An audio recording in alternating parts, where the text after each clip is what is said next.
Olá, pessoal, boa tarde, tudo bem com vocês? Boa tarde. A gente está aqui para mais um Papo do Café. Hoje é a segunda edição do programa Café com Privacidade. Estou aqui com o meu cafezinho. Ó, se você ainda não pegou seu café, pegue seu cafezinho. Para você que está aí no Instagram, me vendo pelo Instagram, quero te dar um recado para você me achar lá no YouTube, porque pelo YouTube eu vou fazer transmissão vou fazer apresentação de documentos para vocês, vou trazer alguns materiais interessantes, então vai lá para o YouTube, que eu também vou estar olhando aqui para a câmera do YouTube, então eu quero conversar com você direitinho por lá. Bom, se você está me vendo aqui no YouTube, eu quero falar para você, seja muito bem-vindo ao canal Café com Privacidade, ao meu programa Café com Privacidade. Esse programa eu criei para trazer assuntos relacionados à privacidade e proteção de dados no Brasil e no mundo. Então, aqui a ideia é sempre trazer conteúdos, dicas de materiais, estudos, tudo para contribuir para que você, profissional que atua com a LGPD ou que tem intenção de atuar com a LGPD, se sinta cada vez mais seguro ao fazer o seu programa de gestão, a entender como que funciona um programa de governança a LGPD, tá? E então vou pedir para rodar a nossa vinhetinha. Bora lá.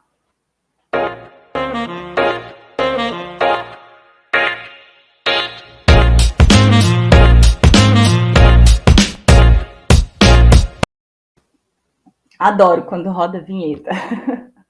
Então, gente, aqui, ó, o programa Café com Privacidade é sempre trazer para você as melhores iniciativas, tudo que você precisa saber sobre privacidade e proteção de dados no Brasil e no mundo. E hoje eu quero falar para você sobre oportunidades, perspectivas e oportunidades da LGPD para 2022. A gente tem muito trabalho para fazer em 2022, então se você é uma dessas pessoas que tem interesse de trabalhar com a LGPD, não perca essa oportunidade, tá? Porque tem muito trabalho para a gente fazer aí por muitos anos. É uma área extremamente promissora. Eu tenho certeza que você, optando por seguir nessa área, você vai gostar muito e vai ter muita oportunidade, sem dúvida. Para você que ainda não me conhece, eu sou Suzana Cruz, eu sou advogada, sou especialista em privacidade e proteção de dados, eu sou consultora em programas de gestão da privacidade para grandes empresas, e eu também sou membro da Comissão de Privacidade e Proteção de Dados da OAB daqui de Brasília, eu sou de Brasília, né? Para quem não sabe, eu estou em Brasília, e também sou Privacy Manager pela IAPP. E antes de falar para vocês entrar numa perspectiva de oportunidades, eu quero conversar um pouquinho sobre o panorama da LGPD. Quem está estudando já deve ter ouvido que a LGPD entrou em vigor em 2000, agora, ano passado, né? Já tem um ano aí que entrou em vigor. Mas ela é uma lei de 2018, ela teve uma vacatio legis aí de 2 anos, e depois disso, quase 3 anos para entrar em vigor as sanções, né? Demorou aí um pouquinho para a gente ter esse cenário de fiscalização, de sanção aplicada administrativamente pela NPD, mas finalmente nós tivemos isso, e também em 2020 foi constituída a NPD, né? Então a gente sabe que houve aí um certo delay entre a publicação da lei e o órgão, né, responsável por promover esse aculturamento e essa fiscalização. Então a gente teve só em 2020 que ela realmente foi constituída, e em 2021 o processo sancionador entrou em vigor. A gente ainda espera a NPD definir aí uma metodologia de cálculo, a gente não sabe ainda como que vai ficar essa questão. E depois, em 2022, a gente tem um cenário de perspectiva de processo fiscalizatório realmente sendo desenvolvido pela NPD. Então, aqui a gente, quem é da área, fala que é o momento que os jogos vão começar, né? Que a gente vê que, de fato, as empresas passarão a ser, de fato, cobradas por essa adequação à legislação. E uma coisa muito interessante aqui é que a gente deve aguardar um plano da NPD para 2022. A gente não sabe ainda quais setores serão priorizados, se serão setores financeiros, empresas do setor financeiro, ou da área de saúde, ou do varejo. Então, a gente aguarda maiores explicações aí em relação a isso pela ANPD.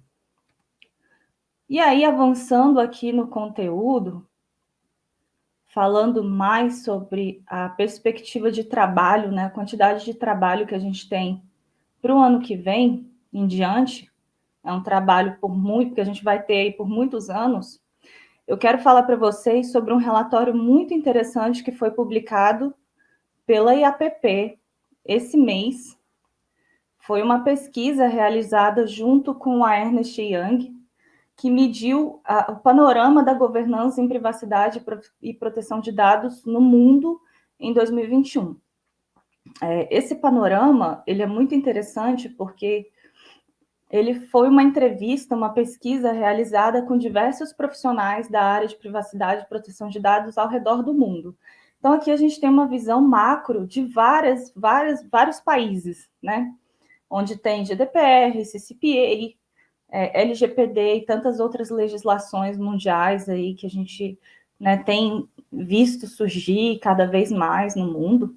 Então, essa pesquisa ela abordou diversos temas super interessantes, temas ligados ao compliance mesmo, ao Covid, né, como que ficou essa questão de Covid, qual que é a relação que isso tem, o impacto, né, da Covid e das relações trabalhistas no mundo da privacidade, também questões de liderança, de times, né, de staff, como que as equipes têm se estruturado em relação à privacidade e proteção de dados no mundo, quais as responsabilidades, né, de uma equipe de privacidade, quais têm sido a estrutura, né, que essas empresas têm montado, têm aparelhado aí em relação a esses profissionais para cumprir essas demandas.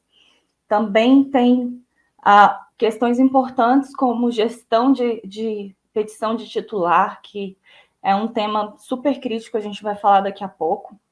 Também questão de fornecedor, gestão de fornecedores, e essa foi tema da minha live semana passada, na quinta-feira, nós fizemos uma live para tratar sobre isso, então também foi um assunto trazido, levantado pela IAPP, super interessante. Então, o que a gente tem percebido ao longo dos anos, né? Nesse ano de 2021, mais especificamente, que as empresas ela têm investido mais capital, né, mais dinheiro para estruturação dessas equipes, para estruturação desses processos. A gente tem visto um aumento, né, no orçamento para poder dar cumprimento a essa nova legislação. Eu vi também outro assunto super interessante, que mais de 80% aqui no Brasil, mais de 80% das empresas dizem que não estão em compliance com a LGPD, que ainda falta bastante para entrar em conformidade com a lei. Então, a gente vê que ainda tem muito o que ser feito, essa cultura ela ainda tem que chegar para muita gente. Né? Então, também tem a questão dos direitos dos titulares. Quando a IAPP ela trouxe um panorama dizendo quais são as principais solicitações que têm sido realizadas ao longo do tempo, e a gente vê que ali naquele arcabouço de solicitações que a gente tem, existem as solicitações de acesso à informação e exclusão dos dados pessoais, né? Então, o acesso, existe uma necessidade legal de dar cumprimento. A nossa LGPD ela traz um prazo para a gente cumprir essa legislação, essa obrigação, né, dos direitos de acesso ao titular, dos dados do titular. Então, quando ele faz a solicitação lá no seu canal, você tem que responder sim ou não imediatamente, ou em até 15 dias a gente tem que devolver uma resposta completa, se imediatamente a gente não conseguir responder, né, se temos ou não dado dele, e depois um extrato de quais dados a gente trata em relação àquela pessoa, aquele titular. Esse é o processo que tem sido mais solicitado, não só aqui no Brasil, mas em todo o mundo, gente, em relação à solicitação de petição de titular. Também tem um outro pedido, que é um pedido de exclusão, e quando a gente fala em exclusão de dado, é muito crítico, é uma dor muito grande para todas as empresas dar cumprimento a esse pedido de exclusão. às vezes por a gente de fato não tem uma capacidade técnica, sistêmica, para cumprir aquele pedido, né? Então, além disso, a gente tem que investigar internamente se essa exclusão desse dado não vai ter impacto em outras rotinas, né? Se não vai impactar em uma eventual manutenção daquele dado que outra legislação me obriga a manter, como, por exemplo, um dado financeiro, né? Se eu tenho uma obrigação legal de manter aquele dado por 7 anos, digamos, 5 anos, eu não posso excluir. Então, a resposta que eu tenho que dar para o meu titular também depende muito desses critérios. Então, muitas vezes, um processo inteiro, um processo desse trava toda uma equipe, né, toda uma operação para poder investigar. E acaba tornando isso moroso, isso tem custo, o processo de exclusão exige, né, um custo para aquilo. Às vezes você tem que implementar uma ferramenta, uma metodologia que não existe na sua empresa, e isso, consequentemente, gera um custo para você, né? Então, outra questão muito interessante trazida pelo relatório tem relação à gestão de fornecedores. Eu falei aqui na semana passada, na quinta-feira, sobre a importância que é a gente fazer a gestão do fornecedor quando ele faz tratamento de dados em nosso nome enquanto controlador, né? Então, 86% das empresas entrevistadas aqui dizem que que tem algum contrato com o fornecedor. Esse dado é muito interessante porque ele demonstra que realmente os fornecedores e os controladores ali, eles têm estruturado o seu dia a dia com base em contratos, naquela avaliação que eu falei para vocês através de questionários. Em relação a isso, tem até um tópico aqui da IAPP que eu quero compartilhar com vocês, para vocês verem aqui a proporção disso. Espera aí, um minutinho. Compartilhar a tela. Aqui. Esse relatório, eu vou deixar ele salvo na descrição do vídeo, então quando você entrar no YouTube e clicar no vídeo, você vai conseguir acessar esse relatório por completo, lá no linkzinho ali no YouTube. Ele tem mais de 100 páginas, mais ou menos 107 páginas, e tem muita informação muito interessante. Então, olha, a maioria informa que usa o processo de... ele está em inglês, gente, mas a gente consegue traduzir ali. Se você não tem fluência em inglês, não se preocupe, você consegue colocar lá no tradutor e entender todo o relatório, tá? Então, 87%, falei 86%, mas 87% utiliza esse sistema de fornecedor para fazer processamento de dados ali, de dados pessoais. Então, a gente vê que a maior parte deles, fazem essas amarrações em contratos, fazem avaliação através de questionário, né? E também através de auditoria. E tudo isso a gente prevê através do próprio contrato. Então, por isso que é tão importante a gente conhecer o nosso fornecedor e colocar todas as particularidades, né, e algumas obrigações que a gente designa para o fornecedor ali dentro do contrato. Então, vale muito a pena você dar uma estudada nesse material. Ele está realmente muito interessante, tem muita informação importante aqui. Outra coisa que ele vem dizer que é super bacana tem relação à estruturação das equipes. Como que as equipes têm se estruturado em relação à privacidade e proteção de dados. Por isso que eu falo que a gente tem uma necessidade de profissional nessa área cada vez maior, porque a gente tem visto que os processos têm ficado cada vez mais separados. Assim, tem uma equipe específica para fazer gestão de fornecedor, uma equipe específica para cuidar de privacy by design, outra que vai cuidar de gestão de risco. Então, são vários processos estruturados dentro dessa cadeia, e o mercado tem procurado cada vez mais profissionais que têm conhecimento específico em cada uma dessas áreas, né? Em fazer uma gestão de incidente, uma comunicação de incidente, entrar em contato com a NPD, né? Fazer aquele comunicado por escrito, por fazer essa gestão interna também, o registro desse incidente interno. Então, existem vários programas internos que são cada equipe vai ter uma função. Lá onde eu trabalho, né, por exemplo, eu gosto de trazer o meu exemplo, a minha rotina do dia a dia.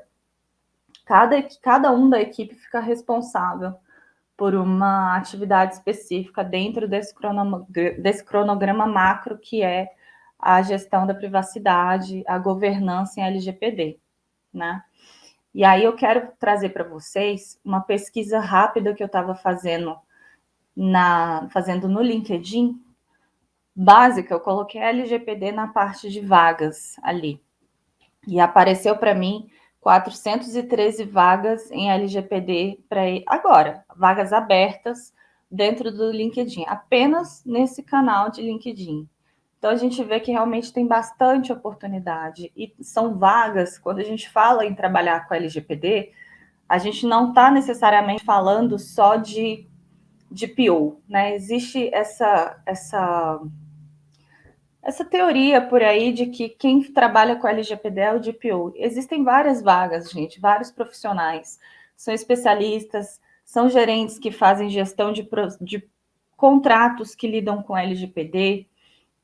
Nós temos também o próprio DPO, né? Mas existem vários outros cargos que transitam por aí. Então a gente não precisa ficar só ligado achando que para trabalhar com LGPD eu tenho que ser um DPO. Não necessariamente, né? Existem outras oportunidades para você que não é só da área do direito, que não é só da área de tecnologia, que não é só da área de segurança da informação. Dá para transitar por essas áreas em conjunto. O tanto que a gente tem oportunidade de vagas aí no mercado disponíveis quando a gente fala em LGPD, muita oportunidade, muito para surgir em relação a isso por conta do trabalho, da necessidade que todas as empresas têm e terão em algum momento que se adaptar. Então, eu ia compartilhar com vocês uma tela do LinkedIn muito, muito explicativa. Vocês vão ter real noção do que eu estou falando. É uma área promissora. Se você ainda tem alguma dúvida em relação ao LGPD, tem expectativa, acha que é uma área que pode servir para você, esse é o momento de você se dedicar a esse assunto, procurar saber mais sobre a LGPD. Eu disse que tinha mais de 400 vagas em LGPD quando eu fiz a pesquisa, né? Olha aqui a quantidade de vagas, gente, de analista, de DPO, de gerente jurídico, especialista em privacidade e proteção de dados. Esse aqui é o que eu sou hoje, né? Então, governança de dados, jurídico aqui em certo grau deve envolver LGPD, cybersecurity, tem muita vaga, consultor de privacidade, consultor, analista. Então, é mito pensar que a gente só tem o cargo de DPO para trabalhar. Tem uma gama de oportunidades aí para você se encaixar. Se você é da área do direito e lida bem com contratos e tem interesse em LGPD, esse pode ser um caminho muito bom para você. Até porque muito do que a gente faz tem vinculação às amarrações, como eu falo, limitação de responsabilidade dentro de um contrato, né? Então, é uma área super interessante. Eu tenho outra ponto para trazer para vocês em relação a esse relatório publicado pela IAPP com a Ernst Young, e tem relação com o contrato, por exemplo, diz respeito à transferência internacional de dados. Isso foi reportado pelos profissionais de privacidade como um dos pontos mais críticos nesse universo de governança em proteção de dados, né? Um dos processos mais críticos é fazer essa amarração em contrato, em limitar responsabilidades em contrato, e muitas empresas têm preferido por manter suas informações, seu banco de dados armazenado dentro do seu país, para não ter esse tráfego de dados aí com países de fora, e você não sabe se ele segue os padrões internacionais de proteção de dados, se ele vai garantir de fato a segurança daquela informação que você está transmitindo. Então, essa tem sido uma dificuldade muito grande dos profissionais em lidar com essa circunstância, e também a gente hoje aqui no Brasil, a gente não tem uma cláusula padrão ainda estabelecida pela NPD. É outro assunto que a gente deve ter uma regulamentação, espera-se, né, uma indicação em breve. Então, esse é um assunto que foi reportado pelos profissionais, é uma dor latente, então é uma outra oportunidade, um outro campo de estudo muito interessante. Um outro assunto abordado aqui, o assunto que foi mais abordado internamente, mais reportado para a diretoria ou para um comitê de privacidade, para um board, né, interno, tem sido a comunicação, a gestão de incidente. Então, você vê o tamanho da responsabilidade do trabalho que nós temos. Na hora de você reportar um incidente, é um momento muito delicado. E você investigar de onde que partiu aquele incidente, se foi com você, se foi do terceiro, quais as medidas que a gente vai fazer para implementar, para mitigar aquele impacto, né, de um incidente. Aí aqui, quando eu falo incidente, gente, eu não estou me referindo especificamente a um vazamento de dados, existem outras coisas que configuram incidentes de segurança, né? Então, relacionados à privacidade e proteção de dados. Então, dentro de um programa de governança, como eu estava falando para vocês, a gente tem uma série de atividades. E são essas atividades que eu quero trazer para você aqui, para você conhecendo como que funciona essa estrutura. Então, sempre teremos esses encontros aqui no Café com Privacidade, toda terça, quinta, às 8 horas e domingo às 17 horas. Hoje a gente teve um probleminha aí de conexão, mas estamos de volta. Então, eu quero trazer para você toda essa estrutura para você aprender governança em LGPD de uma vez por todas, para você ter segurança nesse processo. Quando a gente fala numa estrutura de privacidade, a gente tem que falar de gestão de solicitação de titular, como a gente falou agora, o DSA é um dos procedimentos mais críticos, que demanda muito trabalho. Existem empresas grandes que têm equipes 100% focadas nesse trabalho, porque muitas vezes envolve paralisar uma operação para dar cumprimento àquele direito. E existe uma imposição, uma pressão legal, um risco de reincidência. Uma reincidência pode gerar uma multa ou uma outra sanção. Então, é um processo muito crítico dentro de uma instituição. Quanto maior a empresa, maior a criticidade desse processo. Tem gestão de ciclo de vida dos dados, tem o Privacy by Design. A gente tem uma questão de cultura corporativa, sempre está fazendo treinamento, sempre treinando equipes, explicando os processos e o impacto daquilo no nosso dia a dia. Gestão de políticas, tem que estar sempre atualizando as nossas políticas de privacidade interna, de colaborador e com terceiros, né? O que a gente está tratando, né? As pessoas, os nossos consumidores ou parceiros precisam saber o que a gente faz com essa informação, para quem que a gente compartilha. Então, tem todo um critério, gestão de incidente, gestão de risco, vários processos que compõem essa estrutura que eu vou trazer aqui para vocês aos poucos. Então, em razão disso, esse relatório também diz que nos próximos 6 meses, pelo menos 45% das organizações pretendem contratar pelo menos 1 ou 2 profissionais dessa área de privacidade. Então, a gente vê mais investimento, né? Então, mesmo que seja uma empresa pequena, a gente vai chegar num momento, essas empresas chegam num momento que ela vai ser cobrada a ter um processo implementado, que ela vai ser cobrada a ter uma política de privacidade, a um contrato, fazer uma avaliação de contrato. Então, a gente vê uma pressão dos maiores para os menores, né? Então, em certo grau, todos nós teremos que nos adaptar a essa nova realidade, que é falar de proteção de dados. Por isso, a gente tem uma oportunidade muito grande de trabalho e vale a pena a especialização, vale a pena você correr atrás desse conhecimento e ficar por aqui no meu canal, porque eu sempre vou trazer esses processos para você, vou te explicar como é que funciona cada uma dessas etapas. Então, não perca, se você ainda não se inscreveu no canal, essa é a oportunidade de você se inscrever e ativar as notificações para ficar sempre por dentro do nosso conteúdo. Se você também quiser, você pode me seguir no Instagram, @SuzanaCruz, eu sempre trago conteúdos ali também. Tá? Então, compartilhe também esse conteúdo se você acha que algumas pessoas aí do seu ambiente têm interesse sobre esse assunto em relação, né, à LGPD. Compartilha, com certeza essa pessoa vai gostar muito. E se você quer ver esse relatório que eu comentei, aqui na descrição do canal tem um link, basta clicar que você vai ser direcionado para o relatório na íntegra. E eu vejo você na terça-feira, às 8 da manhã, no próximo Café com Privacidade. Até lá!